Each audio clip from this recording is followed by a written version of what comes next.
Alors définir la complexité, le mieux c'est de l'opposer à un autre terme qui est celui de complication.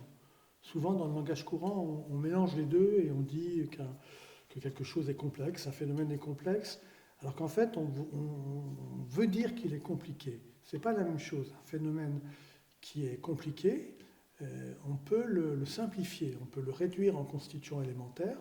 C'est la méthode cartésienne, hein, c'est ce que faisait Descartes, ce que préconisait Descartes dans le discours de la méthode. On prend un objet compliqué, fait de beaucoup d'éléments, et on dégage les constituants élémentaires, les éléments premiers, et à partir de ces éléments premiers, on peut en fait avoir une intelligibilité globale de l'objet initial.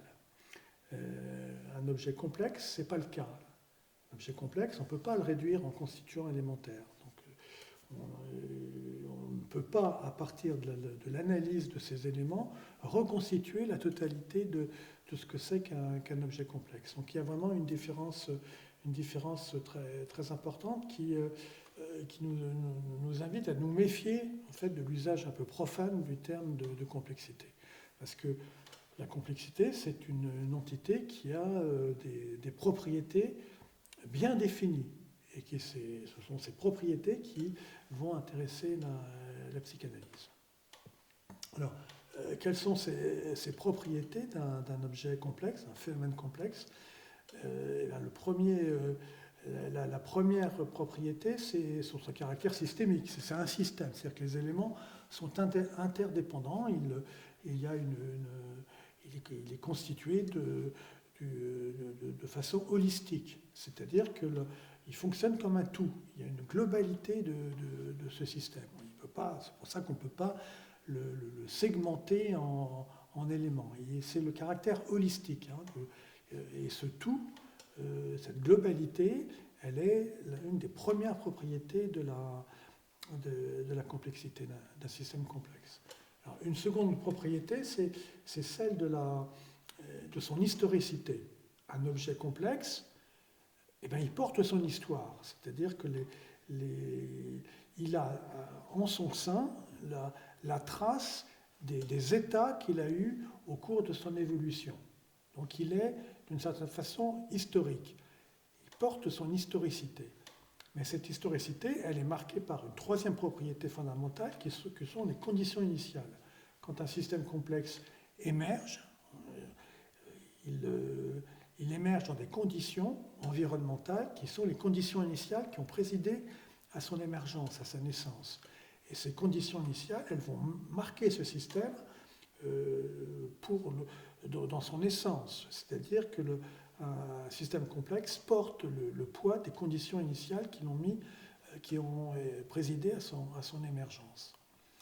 Et ce système complexe, qui est un système ancré dans l'historicité, il a une évolution. Il évolue. Et il évolue selon des trajectoires d'évolution. Et comme ces trajectoires d'évolution, elles sont dépendantes à la fois des conditions initiales et de l'historicité, des états qu'a pris ce système au cours de son existence, en fait, ce système complexe va devenir unique, singulier. Et il porte sa singularité. Deux systèmes complexes ne peuvent pas être identiques, parce que leur complexité s'oppose justement à leur identité. Chacun porte sa propre singularité. Alors, une autre propriété essentielle de ces systèmes complexes, c'est leur composition en ce qu'on appelle des attracteurs. C'est-à-dire qu'en fait, le système se stabilise, il évolue, mais il se stabilise autour de noyaux de stabilité qu'on appelle des attracteurs. Alors ces attracteurs, ils peuvent avoir des formes différentes. Hein. Ça peut être un point unique, ça peut être un cycle, ça peut être aussi des formes plus compliquées, cette fois-ci, hein, d'attracteurs qui prennent des formes, y compris des formes étranges, et c'est comme ça qu'on appelle certains attracteurs, sont appelés comme des attracteurs étranges. Donc, et ces attracteurs qui sont à l'intérieur du système, qui déterminent le système, ils sont aussi en interrelation mutuelle. Et cette interrelation mutuelle fait en sorte que le système complexe se structure intérieurement. Il a une sorte de structure dynamique qui est celle des interactions entre ces attracteurs.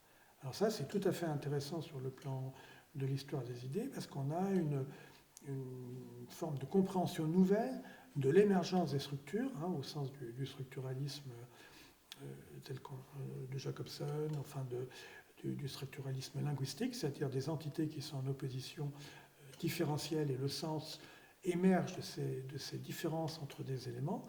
Et bien, les systèmes dynamiques complexes explicitent, enfin, rendent plus claire cette notion d'émergence du sens à partir d'attracteurs qui sont en compétition. Alors, on parle beaucoup d'émergence, hein, je parle beaucoup d'émergence. L'émergence, c'est une des qualités, une des propriétés fondamentales de ces systèmes complexes, c'est-à-dire qu'ils font émerger des instances nouvelles qui ne sont pas déductibles de la connaissance de l'existant. Alors ça, c'est très important, parce que ce sont vraiment des instances complètement inédites, c'est-à-dire qu'on ne peut pas prédire la forme qu'on va avoir ces instances émergentes de ce système. Il y a une non-prédictibilité des objets nouveaux, émergents, créés par ces systèmes complexes. Et enfin, on pourrait dire aussi qu'il y a une dernière propriété qui est tout à fait intéressante, c'est que ces systèmes complexes qui vivent, qui sont plongés en fait dans des environnements qui ont des dimensions, des propriétés, vont par le mécanisme même de la complexité internaliser ces conditions externes, ces conditions environnementales externes. En quelque sorte, il y a une sorte de dialectique entre l'externe et l'interne. Un exemple, ce serait simple, hein, ce serait par exemple que deux pays sont en compétition, sont en guerre, l'Allemagne et la France, par exemple, pendant la guerre de 14-18. Le front militaire se stabilise, les deux armées sont immobilisées, c'est ce qu'on voit aussi aujourd'hui en Ukraine et dans la guerre entre l'Ukraine et la Russie. Et cette immobilisation de ces deux fronts, de ce front, génère un objet concret qui est la tranchée, la fortification. Donc les objets physiques, en fait, sont des objets qui sont créés par la dynamique d'opposition entre les puissances. Donc on pourrait dire que les conditions externes s'internalisent dans le concret et génèrent des objets. C'est la même chose avec les nuages. Hein. Les nuages sont des concrétisations dans l'atmosphère de fronts d'onde, c'est-à-dire d'opposition entre des masses d'air de propriétés, de température ou de pression différentes. Alors ça, les modèles de la complexité, la théorie de la complexité permet d'aborder tous ces phénomènes.